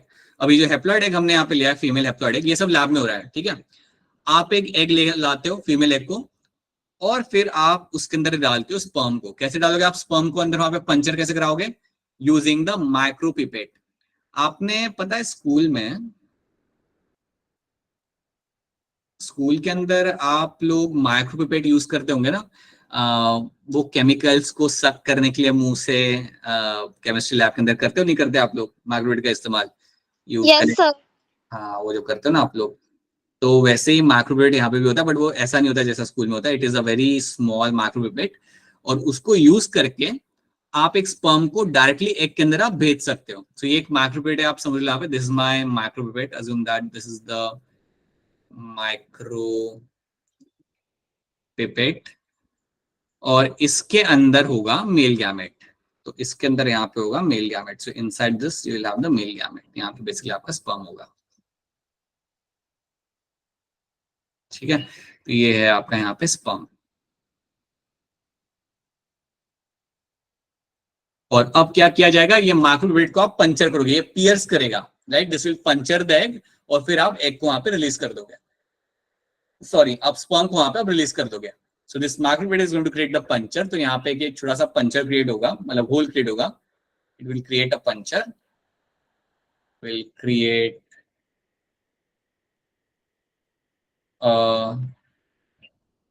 puncture and sperm will be released and sperm will be inserted। जो स्पर्म होगा आपका यहाँ पे उसे हम इंसर्ट कर देंगे। अगेन यहाँ पे याद रखना, एक स्पर्म लिया जाता है, एक एग लिया जाता है, और उसको हम इस तरीके से एग के अंदर हम यहाँ पे भेज रहे हैं। तो ये जो हमने यहाँ पे किया कि एक पंचर क्रिएट करा वहां पे, और उसके बाद हमने स्पर्म को रिलीज कर दिया, ये अगेन ये लैब में ही होगा, ऑब्वियसली बात है, हम लैब में करेंगे, एक बहुत ही अच्छे स्टेराइल कंडीशन के अंदर हम इसे करेंगे। तो जब आप ये कर रहे हो तो इसको हम यहाँ बोलेंगे एज अ इंट्रासाइटोप्लाज्मिक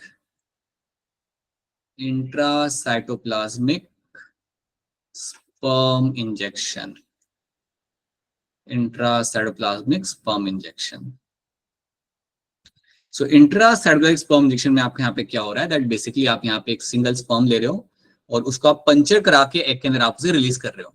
एक सिंगल एग सिंगल स्पर्म को लिया और आपने उसको अंदर वहां पे फ्यूज कराया स्पर्म को, तो इसको हम बोलेंगे यहाँ पे intracytoplasmic sperm injection.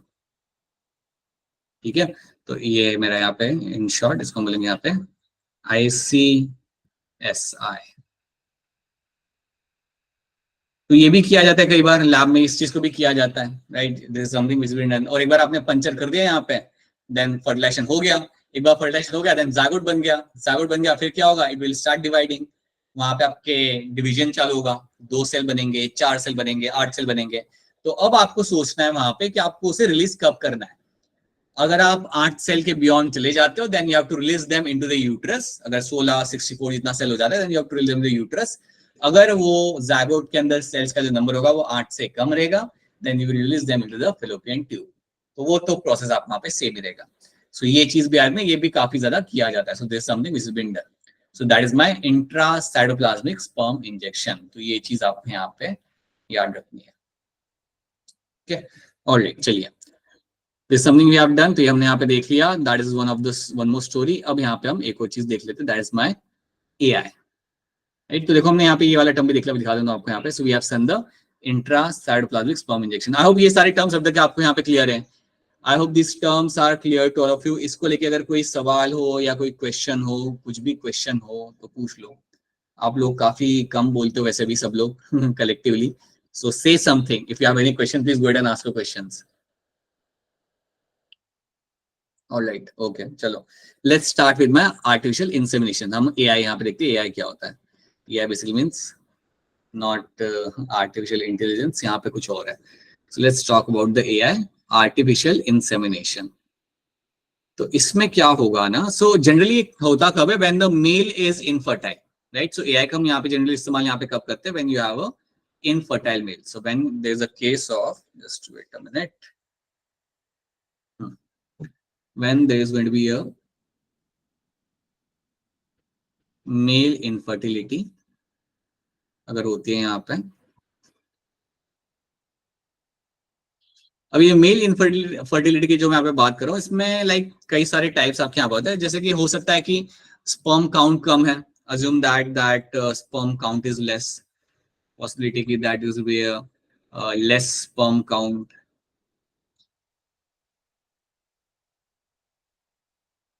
right?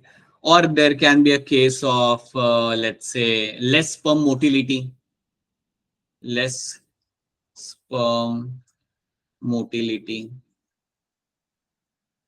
right? और can be some physical issues like erectile dysfunctioning, कुछ भी हो सकता है, ठीक है, मेल इनफर्टिलिटी के अंदर। तो अगर कोई मेल है जो इनफर्टाइल है, then in that case generally यहाँ पे क्या किया जाता है कि आप स्पर्म्स को आप कलेक्ट कर लोगे अपने ट्यूब के अंदर। You will collect the sperm, doctor is going to collect the sperm. अगर समझो स्पर्म्स का मोटिलिटी कम है या काउंट लेस है, तो करा के जाएगा कि इन स्पर्म्स को आप कलेक्ट करोगे, इधर उस मेल से आप कलेक्ट करोगे जो इनफर्टाइल है, या फिर आप डोनर से भी ले सकते हो। सो ये याद रखना कि यहाँ पे आप कुछ भी यूज कर सकते हो। अगर इनफर्टिलिटी काफी सीवियर है इसके अंदर, then you can use a donor. So अगर यहाँ पे कंडीशन काफी सीवियर है then you can use a donor. तो आप कहीं से भी, या फिर डोनर से, इधर from a donor, so obviously it's going to be a male donor, right. So इधर मेल डोनर से, या फिर द पर्सन इज अफेक्टेड उसमें से आप स्पर्म कलेक्ट करोगे. ठीक है. So as per their requirements, either from a donor or from him, the sperms are getting collected. So sperms are collected. Sperms are collected. So when the sperms are collected, जब ये sperms को collect किया जाता है, उसके बाद क्या किया जाएगा? So when these gametes have been collected, ऐसा नहीं कि दोनों से आप collect कर रहे हो, ठीक है? Either from the person who is affected या फिर donor पे से, यहाँ पे sperms को collect किया जाएगा. और जब इन स्पर्म्स को कलेक्ट किया जाएगा उसके बाद आप क्या करते हो? You release them into the uterus. जो फीमेल है, राइट, द कपल में जो फीमेल है, जो विमेन है, उनके अंदर ये स्पर्म को रिलीज किया जाता है. So these sperms are release in the uterus directly. These sperms are release into the uterus. So these sperms are getting released in the uterus. Uterus में उन्हें रिलीज किया जाएगा and that is all done using some instruments. ठीक है. तो आपने sperm को collect किया and then using an instrument you have to release them into the uterus, right? तो इनको हम रिलीज करेंगे यहाँ पे यूट्रस के अंदर. अब यूट्रस में रिलीज करने का यहाँ पे फायदा ही होता है कि स्पर्म को बहुत ज्यादा ट्रैवल नहीं करना पड़ेगा. नेचुरली अगर देखा जाए तो स्पर्म को ट्रैवल करना होता है via vagina, cervical canal, uterus and then fallopian tube तक पहुंचना होता है. ओके. लेकिन यहाँ पे अगर आपने डायरेक्टली यूट्रस में रिलीज कर दिया तो उसकी जर्नी छोटी हो गई ना. स्पर्म को आपने कलेक्ट किया एंड डायरेक्टली रिलीज किया यूट्रस के अंदर, तो उसे बस यूट्रस के एरिया से डायरेक्ट पहुंचना है फैलोपियन ट्यूब के अंदर. तो बहुत लाइकली चांस है कि जो स्पर्म्स का काउंट है वो वहां तक पहुंच जाएगा, राइट. जितने भी आपने स्पर्म रिलीज किए होंगे उनका अच्छा खासा नंबर फैलोपियन ट्यूब तक पहुंच जाएगा. यही आपकी डेस्टिनेशन होती है, याद रखना. Fallopian tube is the destination for the male gamete. तो वहां पहुंचने के लिए आप यहाँ से उसे रिलीज कर दोगे, यूट्रस में रिलीज कर दोगे मेल गैमेट्स को and they will reach to the fallopian tube. Okay. तो आपको यहाँ पे याद ही रखना है कि जब हम इन्हें रिलीज करते हैं यूट्रस के अंदर, when you release them into the uterus, what will happen after that? So what will happen after that कि male gametes will travel through the uterus and will fuse with the egg. अगर egg वहां पे होगा तो उसे वो fuse कर जाएगा फैलोपियन ट्यूब के अंदर. और ये जो हमने यहाँ पे किया, whatever we have done, इसको हम कहते हैं यहाँ पे एज अ आर्टिफिशियल इंसेमिनेशन. जिसको हम ये बोलते हैं यहाँ पे as a artificial insemination. Call them as a artificial insemination. अगर हम इसे आर्टिफिशियल इंसेमिनेशन यहाँ पे बोल रहे हैं, याद रखना हमेशा it is release in the uterus के अंदर. This male gametes are release in the uterus. इसके लिए एक और हम यहाँ पे टर्म देख सकते हो and that term is called as your intra uterine insemination. क्योंकि हम यूट्रस में उसे रिलीज करें तो इसे हम बोलते हैं यहाँ पे as a intra uterine insemination. तो ये चीज आपको यहाँ पे याद रखनी है. So you have intra uterine insemination is something you have to know. ठीक है. IUI के साथ मिक्स मत करना. ये मत करना कि IUT और ये सेम है, ऐसा कोई सेम नहीं है, दोनों अलग चीज है. This is your IUI. So IUI is nothing but your AI only. It's बस यहाँ पे हम स्पेसिफिकली बता रहे हैं कि यूट्रस के अंदर स्पर्म्स को रिलीज किया जा रहा है. ओके. आपको याद ये रखना है कि एक जनरली कंडीशन मिलती है उसके अंदर, like this is something seen in the people who are like male who are infertile. अगर मेल इनफर्टाइल है तो उस कंडीशन में इधर उसी मेल से हम यहाँ पे स्पर्म कलेक्ट कर लेंगे, और एल्स अगर वो पॉसिबल नहीं है, अगर इनफर्टिलिटी बहुत ही ज्यादा है, अगर वो पॉसिबल नहीं हो पाता, स्पर्म काउंट है ही नहीं वहां पे, then you can use a donor over here. Then donor को यहाँ पे यूज किया जाएगा and then those sperms are release in the female tract and that too in the uterus. Okay. एक और बात याद रखना कि रिलीज करने के पहले साइकिल चेक किया जाएगा. Doctor will check the cycle of the female. मतलब उसे रिलीज भी तब किया जाएगा जब लाइक्लीहुड ज्यादा हो फर्टिलाइजेशन होने का. तो ये सब चीजें देखने के बाद ही की जाती है by the doctor. So this is something again you should understand all those things, right. So याद रखना that is my intra uterine insemination and that is your also called as my artificial insemination. तो ये कुछ आपके यहाँ पे terms हैं. These are some of the terms which should be crystal clear to you. अब इसके ऊपर कोई कितना भी घुमा के सवाल पूछे, आपको आंसर देना आना चाहिए. You should be able to answer that, right. और वो तभी हो पाएगा जब आप क्वेश्चन प्रैक्टिस करोगे. That's the only way you can have a grip on this particular topic. ठीक है. तो देखो हमने यहाँ पे क्या क्या देखा. We have seen the AI, हमने यहाँ पे देखा. We have seen the ICSI हमने यहाँ पे देखा, right. Then we have talk about the gamete intrafallopian transfer. वो भी हमने यहाँ पे बात कर ली कि आप कैसे यहाँ पे किस कंडीशन में आप गैमेट यहाँ पे रिलीज करते हो एक पेशेंट के अंदर, right. From a donor you take that. याद रखना, patient is good enough for fertilisation and implantation, बस वो गैमेट नहीं बना पा रहा. Okay. And then we have seen about the ZIFT and we have seen something like your intrauterine transfer. मतलब 8 blastomere stage के बाद जो आपका जायगोट बना था उसे हम वहां पे रिलीज करेंगे. तो ये इतनी इंफॉर्मेशन अगर आप याद रखते हो, आई डोंट थिंक आपको कोई इश्यू आएगा क्वेश्चन सॉल्व करने में. तो एक काम करते हैं, 2-4 क्वेश्चन यहाँ पे सॉल्व करके देखते हैं. उसके पहले थोड़ा सा देख लेते हैं यहाँ पे क्या लिखा हुआ है. So let's talk about the test tube baby program. I hope ये समझ आ गया. I hope ये वाला स्लाइड और इसके पहले जितनी भी स्लाइड्स थी वो आपको यहाँ तक क्लियर है. I hope this is clear to all of you. All right, okay, चलो. Now let's talk about this quick terms को यहाँ पे देख लेते हैं यहाँ पे. So test tube baby program is something I have only told you this. So ये हम देखते हैं यहाँ पे फर्टिलाइजेशन आपने किया लैब के अंदर. फिर आप एम्ब्रियो अगर आपका up to 8 ब्लास्टोमर स्टेज है, then you transfer them into the fallopian tube, right? आप फिलोपियन ट्यूब के अंदर आप उसे ट्रांसफर कर दोगे, इधर मदर या डोनर के अंदर, जो भी आप करेगा वो, right. And that is going to be called as my ZIFT. ठीक है. सो यहाँ पे कॉन्सेप्ट यहाँ पे हम चेक कर लेते हैं. सो ये ऑलरेडी हम जानते हैं. So if a technique the early embryo up to 8 blastomere is transferred to, you we know that it will be done into the fallopian tube. Option D is the correct answer. We know that. We have just seen that. ठीक है. हाँ, then you have a condition. अब मुझे ये picture देख के बताओ कि यहाँ पे हम एक डोनर से एग ले रहे हैं, तो ये कौन सी कंडीशन हम यहाँ पे समझ रहे हैं. What condition we are trying to understand. Unmute करके बोलो. अगर हम डोनर से यहाँ पे एग कलेक्ट कर रहे हैं तो ये कौन सी कंडीशन को हम यहाँ पे समझ रहे हैं. Sir, gamete intrafallopian transfer. Right, we are understanding gamete intrafallopian transfer. बिल्कुल सही. तो यहाँ पे हमने डोनर से हमारा एग लिया, ओवम को कलेक्ट किया यहाँ पे, एंड देन उसको रिलीज किया एक दूसरे फीमेल के अंदर, who is good enough for fertilization and implantation but not for gamete formation. To transfer into the fallopian tube of the another woman or provide suitable environment for fertilization and further development. तो उसके पास fertilization हो सकता है और further development हो सकता है, बस हमें gamete वहाँ पे provide करना है. तो ये हो गया हमारे यहाँ पे gamete intrafallopian transfer. बहुत बढ़िया. Then we have a intracytoplasmic sperm injection, जहाँ पे आप देख पा रहे हो कि हमने एक बहुत ही पतली माइक्रोप्लेट की नीडल हमने यहाँ पे यूज की है और उसके थ्रू हम यहाँ पे स्पर्म को पंचर करके इंजेक्ट कर रहे हैं. You can all see that. So that is called as my intracytoplasmic sperm injection. ये भी बॉडी के बाहर ही हो रहा है. So that's your in vitro fertilization only. Okay. Sperm is directly injected into the ovum to form the embryo, right. यहाँ पे एक आदमी की पिक्चर आ चुकी है. And if I say that this male is infertile, then हम यहाँ पे कौन सी कंडीशन हम यहाँ पे सीखेंगे. AI, right. यहाँ पे सीखेंगे.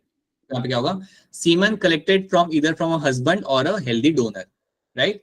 Artificially introduce either into the vagina और इन द यूट्रस. अगर यूट्रस में हम उसे रिलीज करें, then we call it as a intrauterine insemination. उसे हम बोलेंगे यहाँ पे as a intrauterine insemination, right, which is a part of my artificial insemination. Okay, तो ये बातें आपको यहाँ पे याद रखनी है. अब आप मुझे यहाँ पे आंसर बताओगे. अब ये हैंड रेज करके आपको आंसर देना पड़ेगा यहाँ पे. The method of directly injecting a sperm into ovum in assisted by reproductive technology is called as ABCD. फटाफट हैंड रेज करके आंसर बताइए ताकि हम लोग आगे बढ़ सकें. जल्दी से हैंड रेज करके आंसर बताइए please. Quickly raise your hand and then we can move ahead. बताइए प्रिंस, क्या होगा इसका answer. C option. All right, option C becomes the correct answer. बिल्कुल सही. That's going to be the correct answer in this. Yes. Okay. In which of these following technique the embryos are transferred to assist those females who cannot conceive. ध्यान रखो यहाँ पे question में क्या लिखा हुआ है. क्वेश्चन में ही आपको आंसर मिल जाता है. यहाँ पे बोला गया यहाँ पे in which of the following technique the embryos are transferred. Embryos को ट्रांसफर करने की यहाँ पे बात की जा रही है. तो अब आप सोचिए कि यहाँ पे कौन सा आंसर आपका यहाँ पे सही बैठेगा, क्योंकि क्वेश्चन में काफी कुछ यहाँ पे आपका पता चल जाता है. सो ध्यान से देखिए and please raise your hand. Take your time, लीजिए अपने 30 second, take your 30 seconds and then you can raise your hand to answer. बेटा काफी लोग आंसर कर सकते हो. सिंपल है. एम्ब्रियो मतलब जायगोट ही हो गया. Zygote embryo is the same thing. Zygote will only develop into embryo. अब तो हिंट में मिल गया ना आपको कि कौन सी कंडीशन में हम जायगोट को रिलीज कर रहे थे फीमेल के अंदर. ऑलराइट, सो बताइए हुदा, आप बताइए क्या होगा इसका आंसर? सर ए। हुदा यहाँ पे ए कह रहे हैं। देन सोनाली, आपको क्या लग रहा है? सोनाली बोलिए, आवाज नहीं आ रही आपकी। Sir A. Sir A option. अच्छा ठीक है, सोनाली भी यहाँ पे ए कह रहे हैं। पीयूष, आपको क्या लग रहा है? Sir option A. Option A आपका यहाँ पे सही आंसर बन जाएगा, zygote intrafallopian transfer and intrauterine transfer. So intrauterine transfer, जिसके अंदर हम 8 ब्लास्टोमर के ऊपर वाले स्टेज के अंदर उसे रिलीज करेंगे एम्ब्रियो को, और ZFT के अंदर अप टू 8 ब्लास्टोमर स्टेज के अंदर हम रिलीज करते हैं हमारे एम्ब्रियो को। So that is your option A becomes my correct answer in this. So that is your option, बिल्कुल सही। अब यहाँ पे आप ध्यान से देखो, in a case of couple where a male is having a very low sperm count, यहाँ पे आपको काफी चीज पता चल जाती है। A male is having a very low sperm count, which technique will be suitable for fertilization? So again raise your hand to answer this. Male का यहाँ पे स्पर्म काउंट कम है। बताइए सोमालिया, क्या होगा इसका आंसर? सोमालिया बोलिए, आवाज वहां तक पहुंचती नहीं है क्या? बोलिए, अरे बोलो बेटा बोलो। आपकी आवाज नहीं आ रही बेटा, आपकी आवाज नहीं आ रही। सोमालिया, आपकी आवाज नहीं आ रही। सना बताइए क्या होगा इसका answer? Sir option B.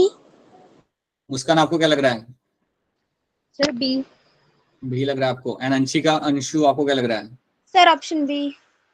All right. Okay. So yes, it is your artificial insemination. This is something which will be happening. You do it in the males who are going to be infertile. Okay. Embryo with more than 16 blastomere formed. 16 से ज्यादा ब्लास्टोमेर यहाँ पे बन चुके हैं due to in vitro fertilization. अब इसको हम कहाँ पे ट्रांसफर करेंगे? Where I'm going to transfer them. So again, it's a very simple question. बताइए सना, क्या लग रहा है इसका आंसर? सर ऑप्शन ए। प्रियांशी, आपको क्या लग रहा है? सर ऑप्शन ए।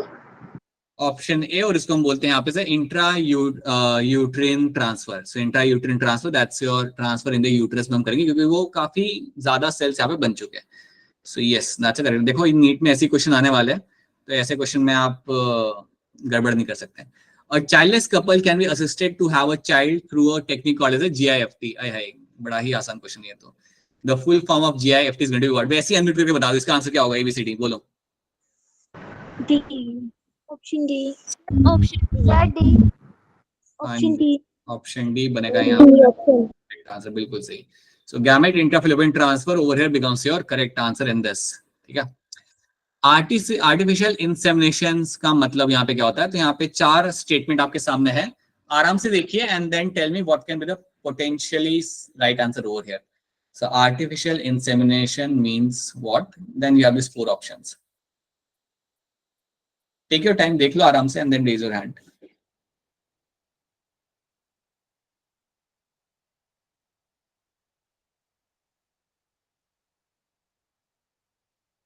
प्रिंस, क्या लग रहा है? Sir option A. Alright, Puja, आपको क्या लग रहा है? सर ऑप्शन ए। शिखा, आपको क्या लग रहा है? शिखा दुबे, बताइए आपको क्या लग रहा है? Sir option A. Option is going to be correct answer. Artificial introduction of sperm of a healthy donor into the vagina, right? ये आपका मोस्ट अप्रोप्रिएट आपका यहाँ पे आंसर बन जाएगा। बाकी सारे आपके like they don't make sense. B क्या आप यहाँ पे introduction of sperm of a healthy donor into the ovary, ऐसे नहीं होता, ओवरी में नहीं कोई सेंड कर सकता स्पर्म को, that's wrong. Transfer of sperm of a healthy donor to a test tube, ये भी गलत है आपके यहाँ पे। Transfer of sperm of husband to the test tube continue हुआ, ये भी गलत होगा आपके यहाँ पे। So that's always happen inside the body में ही आप रिलीज करोगे उसे, that's your option A, right. The stage transferred into the uterus after induced fertilization of ovum in the laboratories, कौन से स्टेज पे आप रिलीज करते हो यूट्रस के अंदर? अब मैं बताना चाहूंगा, मोरुला जो होता है ना, ये आपका आता है बेसिकली, आपका ये होगा बिटवीन द 8 से 16 सेल स्टेज के अंदर। So morula is something which will come in the 8 से 16 सेल स्टेज के अंदर। This will by 8 to 16 cell stage, उसको हम कहते हैं मोरुला। ये मैं आपको बता इसलिए रहा हूं बिकॉज आपने पहला चैप्टर आपने मिस किया था, that's why that's morula is called as 8 to 16 cell stage. So now tell me Anshika Sharma, क्या होगा इसका answer? C option. C option आपके यहाँ पे बिल्कुल सही है। सो यस, आई होप सब लोग यहाँ पे एग्री करेंगे। तो सी ऑप्शन आपके यहाँ पे सही आएगा। 8 से 16 स्टेज पे अगर आपका है यहाँ पे कोई ब्लास्टोमेर स्टेज अगर जायगोट है, देन आप बिल्कुल से यूट्रस में रिलीज करोगे, कोई और जगह पे इसे रिलीज नहीं किया जाएगा। So that's going to be your option C, right. The test tube baby program employs which of the following technique. तो टेस्ट ट्यूब बेबी जो प्रोग्राम हमारा है, जो हमने सबसे पहले वाले स्लाइड पे लिखा था, राइट, वो इनमें से कौन से प्रोग्राम के लिए सही माना जाता है, लाइक किसके साथ ये जोड़ा जाएगा। सो जो हमने सबसे पहली टेक्निक देखी थी ना, उसके कॉन्टेक्स्ट में याद करना। सो टेस्ट ट्यूब बेबी प्रोग्राम किसके कॉन्टेक्स्ट में यहाँ पे उसको हम अटैच करेंगे। सो मुस्कान क्या लग रहा है? Sir B. बैटमैन वाला B. Yes sir. Muskaan alright, okay. Shagun आपको क्या लग रहा है? Option D. दिल्ली वाला डी, ओके। पीयूष है क्या? पीयूष बताइए। Sir option D. याद रखना बेटा, it is going to be option D, zygote intrafilament transfer. Zygote intrafilament transfer या इंट्रायूट्रिन ट्रांसफर जो आपका होता है ना, उन दोनों टर्म्स को हम कलेक्टिवली डालते हैं टेस्ट ट्यूब बेबी प्रोग्राम के अंदर। उन दोनों टर्म्स को हम कलेक्टिवली डालते हैं हमारे टेस्ट ट्यूब बेबी प्रोग्राम के अंदर, जिसके अंदर आपका टेस्ट ट्यूब के अंदर आपका ज़ायगोट बना है and then you are actually releasing them into the female body. So option D बनेगा यहाँ पे एज अ करेक्ट आंसर। सब लोग इस बात को याद रखना कि ZIFT प्लस इंट्रायूट्रिन ट्रांसफर, ये जो दोनों आपके टर्म्स है, they all are been kept under a umbrella of test tube baby program. इसको हम बोलते हैं आप as a test tube baby program के अंदर, ठीक है। ये चीज आप यहाँ पे याद रखना। The technique called gamete intrafallopian transfer is recommended for those female। ये कौन सी फीमेल्स के अंदर ये GIFT आप रेकमेंड करोगे? सब अगर आप डॉक्टर हो तो what kind of female should undertake GIFT? Again, take your time, समय लीजिए अपना, 30 सेकंड लीजिए, बट सही आंसर बताइए, because you will find same questions coming 1 year down the line. So Zahida बताइए क्या होगा इसका आंसर? सर ऑप्शन ए। आप ऑप्शन ए कह रहे हो यहाँ पे, ओके। सुमालिया आपको क्या लग रहा है? Sir option A. Alright, and option A आपका यहाँ पे सही आंसर है, who cannot produce ovum. So basically, those female who cannot produce egg are the one who should go for this particular GIFT program, are the one जिनके अंदर आप GIFT recommend करोगे. They are all good for fertilization and implantation, but not good enough for the ova formation. So that is something your option A बनेगा यहाँ पे as a correct answer. बहुत सही, बहुत बढ़िया. In vitro fertilization is a technique that involves transfer of which of the following into the fallopian tube. तो इनमें से कौन सा आपको यहाँ पे fallopian tube में कौन से स्टेज के ऊपर आप fallopian tube में रिलीज करोगे? इनमें से कौन से स्टेज के ऊपर you will release the embryo in the fallopian tube? Again, a simple question. The whole idea of solving this many number of questions is कि आपको आइडिया लग जाएगी कैसे कैसे क्वेश्चन आते हैं और वो एक ही टॉपिक के अंदर कितने घुमा घुमा के क्वेश्चन पूछ सकते हैं, राइट? खुशी कुमारी बताइए। सर ऑप्शन ए। खुशी कुमारी ऑप्शन ए यहाँ पे। शगुन आपको क्या लग रहा है? Option A. ऑप्शन ए मेरा बनेगा यहाँ पे correct answer. Embryo up to 8 cell stage. अगर आपका embryo up to 8 cell stage है, राइट, तब तक ही आप उसे fallopian tube में आप रिलीज कर सकते हो, right? Okay, so that is when you can be doing over here, right? Oh, even option B over here becomes appropriate over here, either zygote or early embryo up to 8 cell stage, right? So option B जो आपका यहाँ पे वो भी आपका सही है, either zygote or early embryo up to 8 cell stage के अंदर भी आप उसे fallopian tube में आप यहाँ पे ट्रांसफर कर सकते हो, right? उसके बियॉन्ड आप नहीं कर सकते, okay? So option B भी अगर आप बोलते हो यहाँ पे that is also going to be a correct answer over here, okay? So बल्कि option B becomes much more appropriate जहाँ पे दोनों टर्म यहाँ पे लिखे हुए zygote और early embryo. So yeah, option B and A both are true. Test tube baby means, test tube baby नाम सुन के आपके जहन में क्या बात आती है, ये भी आप मुझे यहाँ पे बताओगे. That test tube baby means what? मैंने आपको इन विट्रो का मतलब समझाया था, मैंने इन बायो का मतलब यहाँ पे समझाया था, तो आप इसका आंसर आप दे सकते हो. बताइए प्रिंस क्या लग रहा है? Sir option B. प्रिंस आप ऑप्शन बी कर रहे हैं. पूजा आपको क्या लग रहा है? Sir B. Muskan? Sir B. Indeed, it's your option B. Fertilization in vitro, fertilization आपका हो रहा है in vitro and then transplantation in the uterus. ये आपका सबसे बढ़िया स्टेटमेंट है in terms of test tube baby program के हिसाब से, right? So fertilization in vitro हो रहा है and then the transplantation will happen in the uterus. So that's your option B over here. Okay.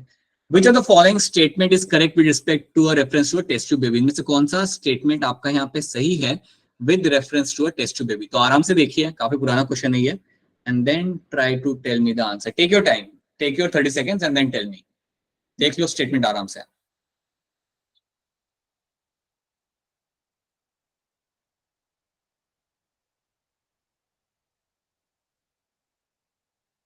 Simple है. कई बार हमें देख के लगता है कि स्टेटमेंट क्या रही है, बड़े बड़े स्टेटमेंट है, कैसे करेंगे, समझ नहीं आ रहा. बट आराम से अगर पढ़ोगे ना, सुकून से अगर पढ़ते हो उन स्टेटमेंट्स को, यू रियलाइज कि कुछ नहीं है. बस फिजूल में इतना बड़ा क्वेश्चन लग रहा है, बट उसमें कुछ है नहीं कंटेंट वो डिफिकल्ट वाला. हाँ जी हुदा, बताइए क्या होगा इसका आंसर. सर ए. शिप्रा आपको क्या लग रहा है. Sir A. एंड पूजा आपको क्या लग रहा है. Sir A. A is going to be a correct answer. बिल्कुल सही बात है. टेस्ट बेबी में आप ये देखते हो that fertilization of a baby is effected outside the body, जिसे हम कहते हैं in vitro fertilization. The fertilized egg is then placed in the womb of the mother when the gestation is completed. बिल्कुल gestation मतलब वो 9 महीने यहाँ पे complete करने का. So that is your option A becomes the correct answer. बिल्कुल सही, बहुत बढ़िया, right? So that is something we have done. तो ये सब हमने यहाँ पे cover किया and this is where your actually chapter gets completed. तो यहाँ पे आपका chapter यहाँ पे एक तरीके से खत्म भी हो जाता है. Chapter खत्म रियल सेंस में तब होगा जब आप इसके क्वेश्चन सॉल्व करोगे. So as you solve as many question you solve, तभी आपको पता चलेगा कि आपको क्या आ रहा है, क्या आपको नहीं आ रहा. So while solving question you might realize कि ये टॉपिक तो समझ नहीं आ रहा जो सर ने कराया था. Then you can reach out to me. Everyone have my number, so then you can reach out to me directly and then you can tell me कि सर ये समझ नहीं आ रहा मुझे, ये एक बार फिर आप मुझे समझा दो, right. So please do that. So the next thing you have to do, अब आपके एंड से जो आपको यहाँ पे करना है is going to be you have to solve questions. Solve as many as question. दो चीज आप अपने एंड से करो. एक बार एनसीईआरटी पढ़ लो, क्या दिया हुआ है क्या नहीं दिया हुआ, वो सब आप एक बार वहां पे देख जाओ and then you have to solve questions, right, because that is something which will create a difference for you. As simple as that. ठीक है, और कुछ नहीं करना आपको. एनसीईआरटी पढ़ना है, समझना है, क्वेश्चन सॉल्व करना है. क्वेश्चन सॉल्व करोगे तब पता चलेगा कि क्या आ रहा है क्या नहीं आ रहा. जो नहीं आ रहा then you can reach out to me कि सर ये समझ नहीं आ रहा. Okay, so this is where chapter gets completed. अब बताइए क्या यहाँ तक आपको सारी चीजें समझ आ रही है. Are this things clear to all of you यहाँ तक. और अगर कोई चीज समझ नहीं आ रही then also you can just let me know. अगर लग रहा है कि नहीं मुझे क्लास में नहीं बताना, then you can drop me a message separately and can let me know कि सर ये समझ नहीं आ रहा या ये मैं जानना चाहता हूँ या जानना चाहती हूँ. So you can just let me know that, right. And बोला करो बेटा, बोला करो. आप लोग काफी कम बोलते हो, पूछ लिया करो कुछ पूछना हो तो, right. You will don't say anything, बस थम्स अप आ रहा होता है आपका या फिर क्वेश्चन आने के बाद ही आप लोग बोलते हो. सो प्लीज से something if you don't understand something, right. So yeah, that's it from my end. I'll just ask again if you have any questions, then please go ahead and ask your questions. अगर आपका कोई सवाल है, then sir हमारे 11 chapter छूट गए थे. एक सेकंड बेटा रुको, हाँ मैं आंसर देता हूँ इसको. 2 मिनट रुक जाओ बेटा, 2 मिनट रुक जाओ, just give me a minute. अच्छा प्रिंस उस दिन पूछ रहा था हमसे कि